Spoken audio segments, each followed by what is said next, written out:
Why do the churches on earth delay the return of Jesus?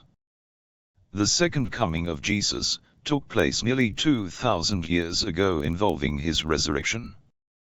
From the Gospel according to John, in chapter 16, verse 16, quote, "A little while, and ye shall not see me, and again, a little while, and ye shall see me, because I go to the Father," end quote.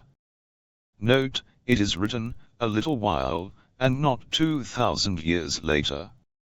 Jesus died, and was laid in a tomb, while the life of Jesus went to the Father, and then the life of Jesus returned to earth, for the resurrection of Jesus, so, the second coming of Jesus involved his resurrection. From the Gospel of Thomas, in verse 51, quote, "His disciples said to him, When will the repose of the dead come about, and when will the new world come?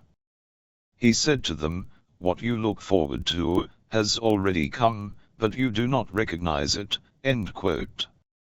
So, a change was made to the body of Jesus, but his disciples did not recognize the change in themselves, as it involved the coming of the Son of Man, and not Jesus. Note, Jesus was the flesh, while the Son of Man, or more correctly the man-child, mentioned in the Revelation chapter 12, verse 5, is to do with the soul, and not the flesh.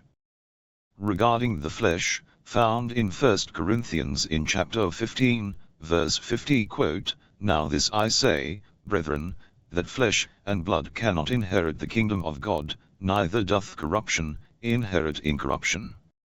So, this tells us that the flesh of Jesus did not go to the Father, so it had to be the life of Jesus that went to the Father, and on returning, the flesh of Jesus was changed, on his resurrection. The first coming of Jesus involved his birth, and the second coming involved the new flesh of Jesus. Regarding the delaying of the coming of Jesus. From the Gospel according to Matthew, in chapter 24, verse 48 to 51, quote, "But and if that evil servant shall say in his heart, My Lord delayeth his coming, and shall begin to smite his fellow servants, and to eat and drink with the drunken, the Lord of that servant shall come in a day when he looketh not for him, and in an hour that he is not aware of, and shall cut him asunder, and appoint him his portion with the hypocrites, there shall be weeping and gnashing of teeth," end quote.